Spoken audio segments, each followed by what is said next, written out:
Strobe Studios presents Michael Helgens and Greg Kilberger in The Watson Files.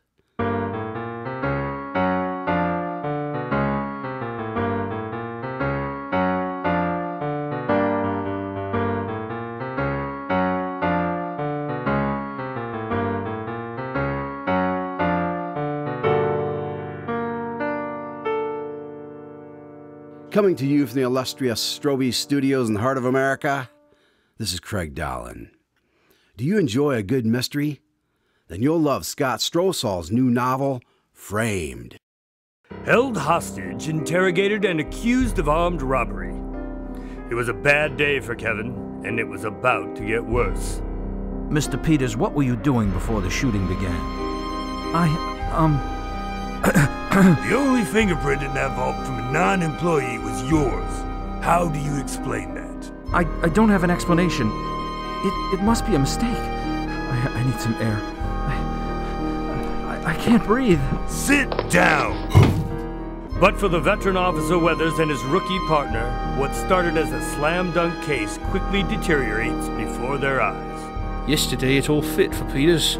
Now, you say it all fits for Matthews. We can't be arresting a different suspect every week. It looks bad. From the writer and director of The Watson Files and The Arc of Time, Scott Strosahl's debut novel, Framed, will keep you guessing until the last page. Jen, I didn't do this.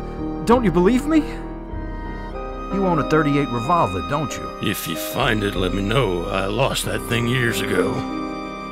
They've arrested another suspect. Then why haven't they dropped the charges on me yet? Has the jury reached a unanimous verdict? Available now at Amazon.com and ScottStrosahl.com. And now, let's join the doctor and see what story he has for us today. Come in. Good evening, Doctor. Yes, hello, Craig. How are you this evening? Quite well, thank you. I'm excited about tonight's story. Yes, I knew you would be. Tonight's story was one of my grandfather's favorites. Well, then I'm sure I'll enjoy it. Indeed you will. So how does this story begin? Well, I believe it would probably help if I start with a bit of background. This was my grandfather's first case after the death of the great Sherlock Holmes. Your grandfather continued to take cases himself? Yes, well, it can be imagined that his close intimacy with Sherlock Holmes had interested him deeply in crime, and he continued to read with care the various problems which came before the public. There were none, however, which appealed to him like the tragedy of Ronald Adair. It was in the spring of the year 1894 that all London was interested by the murder of the Honorable Adair under most unusual and inexplicable circumstances. The Honorable Ronald Adair was the second son of the Earl of Maynooth, at the time governor of one of the Australian colonies. He was fond of cards and was a member of the Baldwin, the Cavendish, and the Bagatelle card clubs. It was shown that in the afternoon and after dinner on the day of his death he had played a rubber of whist at the latter club. The evidence of those who had played with him, Mr. Murray, Sir John Hardy, and Colonel Moran, showed that the game was whist, and that there was a fairly equal fall of the cards. Adair might have lost £5, but not more. His fortune was a considerable one, and such a loss could not in any way affect him. He had played nearly every day at one club or another, but he was a cautious player and usually rose a winner. It came out in evidence that in partnership with Colonel Moran, he had actually won as much as £420 in a sitting some weeks before from Godfrey Milner and Lord Balmoral. On the evening of the crime, he returned from the club exactly at 10. His mother and sister were out spending the evening with a relation, and the servant deposed that she heard him enter the front room on the second floor, generally used as his sitting room. She had lit a fire there, and as it smoked, she had opened the window. No sound was heard from the room until 11:20, the hour of the return of Lady Maynooth and her daughter. Desiring to say good night, she had attempted to enter her son's room. The door was locked on the inside, and no answer could be got to their cries and knocking. Help was obtained and the door forced. The unfortunate young man was found lying near the table. His head had been horribly mutilated by an expanding revolver bullet, but no weapon of any sort was to be found in the room. A minute examination of the circumstances served only to make the case more complex. In the first place, no reason could be given why the young man should have fastened the door upon the inside. Ah, Dr. Watson. I didn't expect to see you here. Yes, well, thank you for allowing me to assist, Lestrade. Of course. So, what do you know so far? Well, the door was fastened from the inside, and the windows across the room there was open. Any reason why he would have fastened the door? Well, there is the possibility that the murderer did this and then afterwards escaped by the window. Yes, I suppose. But the drop is at least 20 feet, and that bed of crocuses in full bloom lay beneath. Neither the flowers nor the earth show any sign of having been disturbed. All right. Suppose a man fired through the window. It would indeed be a remarkable shot. Who could, with a revolver, inflict so deadly a wound? And Park Lane is a frequented thoroughfare. There is the cab stand within 100 yards of the house, and no one heard a shot. And yet there is a dead man, and there the revolver bullet, which has mushroomed out, as soft-nosed bullets will, and so inflicted a wound which must have caused instantaneous death. And to further complicate things, we have an entire absence of motive, since young Adair is not known to have any enemy, and no attempt has been made to remove the money or valuables in the room. Yes, I see. Do we know what these stacks of money in the list of names here mean? The names appear to be the men that he plays cards with. Perhaps he was trying to work out how much he won from each person? Yes, it does appear that way. Well, this is indeed a perplexing case. I think I'll go for a stroll and turn these facts over in my mind. Perhaps I'll find that line of least resistance which our late friend declared to be the starting point of every investigation. All right, Doctor. Let me know if you make any progress. Of course. Holmes, old friend, if you can hear me up there, I sure could use your help on this one. Hey, watch where you're going. Oh, I'm so sorry. Here, let me help you. Be careful with those. What are these books anyway? The Origin of Tree Worship?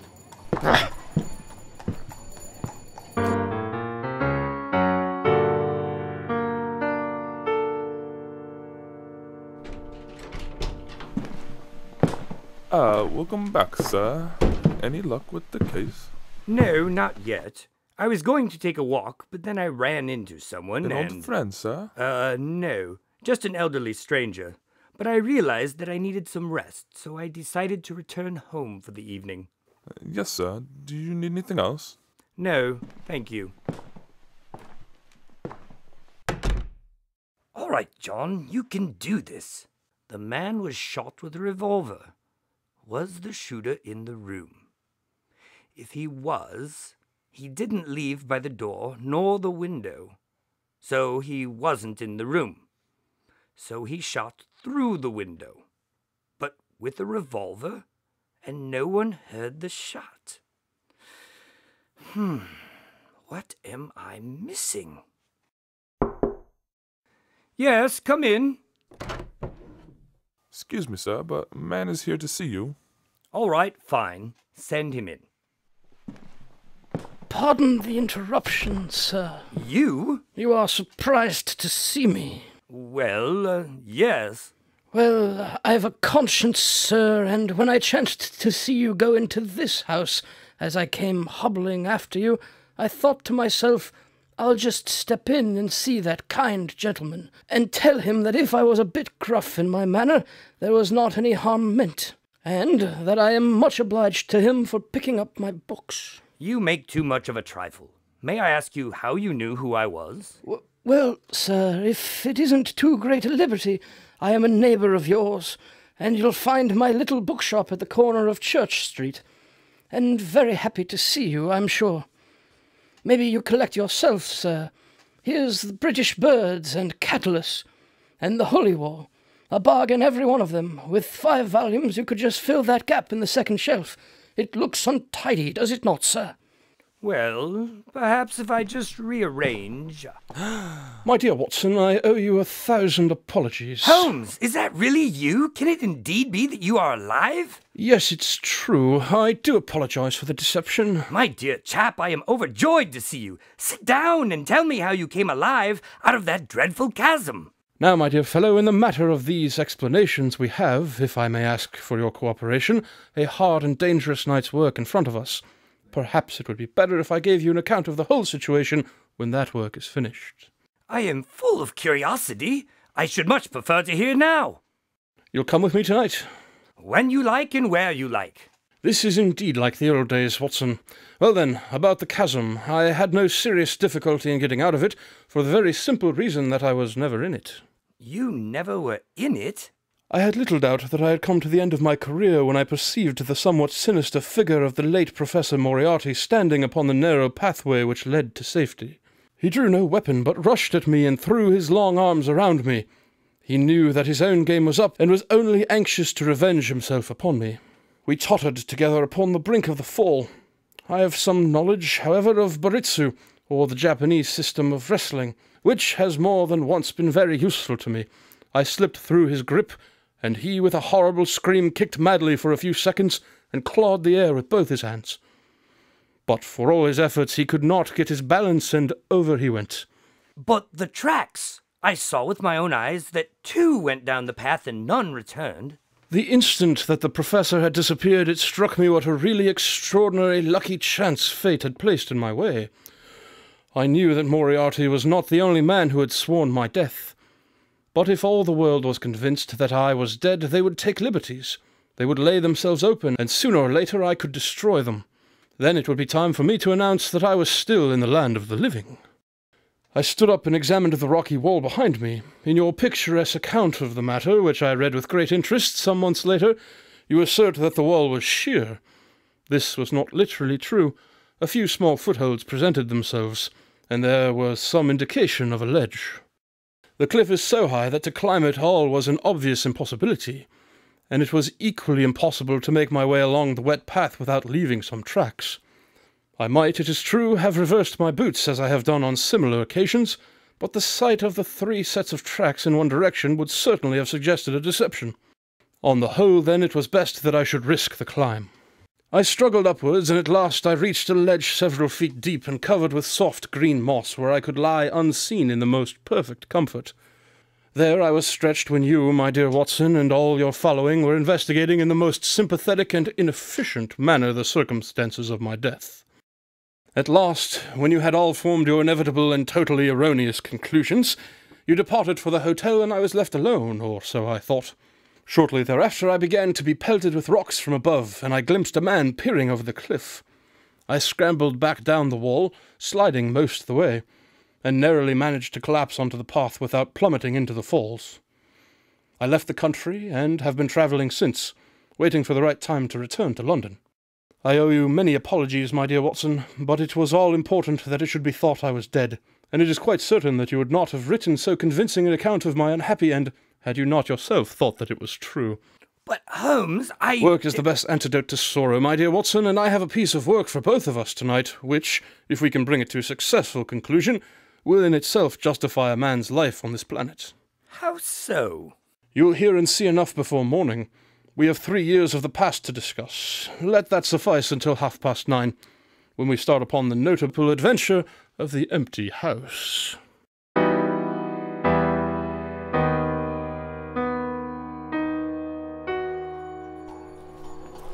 Holmes, where are you leading us? Just be patient, Watson. This way.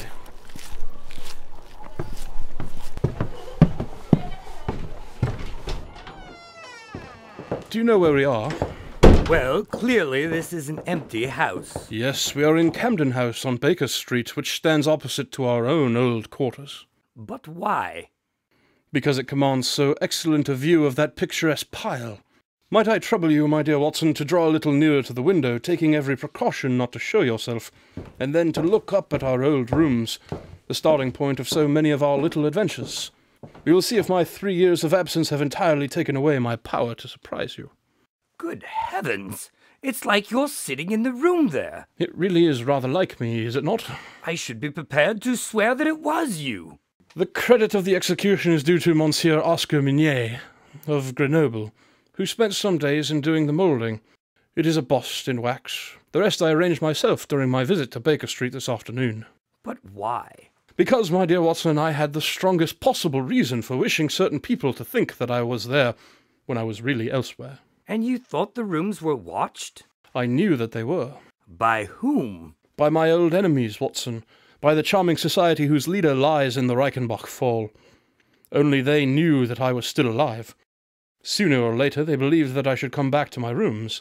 They watched them continuously, and this morning they saw me arrive. A man is after me tonight, Watson, and that man is quite unaware that we are after him. It moved. Of course it moved.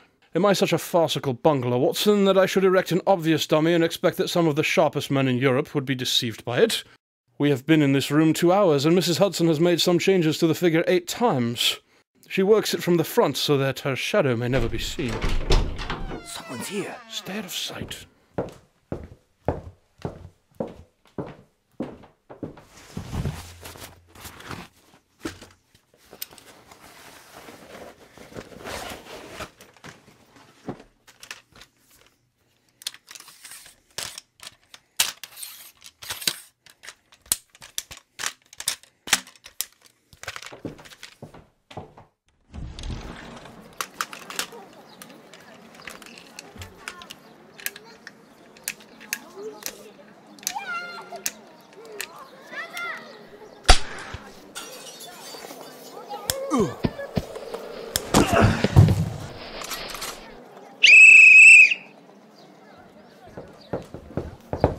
Is that you, Lestrade? Yes, Mr. Holmes. I took the job myself. It's good to see you back in London, sir. I think that you want a little unofficial help. 3 undetected murders in 1 year won't do, Lestrade. But you handled the Molesey mystery with less than your usual. That is to say, you handled it fairly well. You fiend, you clever, clever fiend. Ah, Colonel, I don't think I have had the pleasure of seeing you since you favoured me with those attentions as I lay on the ledge above the Reichenbach Fall. You cunning, cunning fiend. This gentleman is Colonel Sebastian Moran, once of Her Majesty's Indian Army, and the best heavy game shot that our Eastern Empire has ever produced. I confess that you had one small surprise for me, Colonel. I did not anticipate that you would yourself make use of this empty house and this convenient front window. I had imagined you as operating from the street where my friend Lestrade and his merry men were awaiting you. With that exception, all has gone as I have expected. It's an air gun, Holmes. An admirable and unique weapon, noiseless and of tremendous power. I knew von Herder, the blind German mechanic who constructed it to the order of the late Professor Moriarty. For years I have been aware of its existence, though I have never before had the opportunity of handling it. I commend it very specially to your attention, Lestrade, and also the bullets which fit it. You can trust us to look after that, Mr. Holmes. Anything further to say? Only to ask what charge you intend to prefer. Why, the attempted murder of Sherlock Holmes, of course. Not so, Lestrade. I do not propose to appear in the matter at all. To you, and to you only, belongs the credit of the remarkable arrest which you have effected. Yes, Lestrade, I congratulate you. With your usual happy mixture of cunning and audacity, you have got him. Got who, Mr. Holmes? The man that the whole force has been seeking in vain. Colonel Sebastian Moran, who shot the Honourable Ronald Adair with an expanding bullet from an airgun through the open window upon the 30th of last month.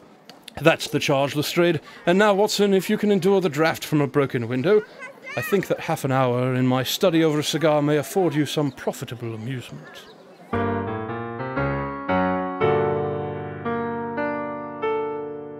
So it turns out Mr. Holmes didn't die on that ledge with Professor Moriarty after all.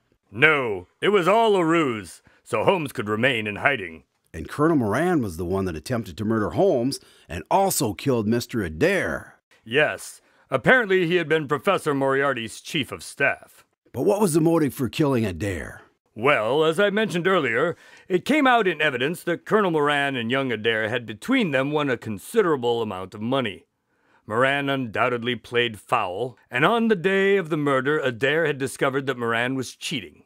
He had spoken to him privately and had threatened to expose him unless he voluntarily resigned his membership of the club and promised not to play cards again. The exclusion from his clubs would mean ruin to Moran, who lived by his ill-gotten card gains. He therefore murdered Adair, who at the time was endeavoring to work out how much money he should himself return, since he could not profit by his partner's foul play. He locked the door lest the ladies should surprise him and insist upon knowing what he was doing with the names and coins. I see. Well, that's quite remarkable how Holmes put it all together. Indeed. It rivals the deductive reasoning that our own Holmes often displays. It must be genetic. Apparently. Well, that was a real treat, Doctor. I can't wait to hear what story you'll have for us next week. Next week, I plan to tell you about the case of the combustible comedian, where Officer Weathers cleverly concocts a plan to catch the criminal. Well, that sounds very intriguing. Tonight's Watson Files adventure was written by Scott Strosahl and based on an original story by Sir Arthur Conan Doyle. Sherlock Holmes and the Watsons were played by Michael Helgens and Greg Kilberger. Additional voices were performed by Steve Rimpici. Until next week, this is Craig Dahlen saying good night from Strobe Studios.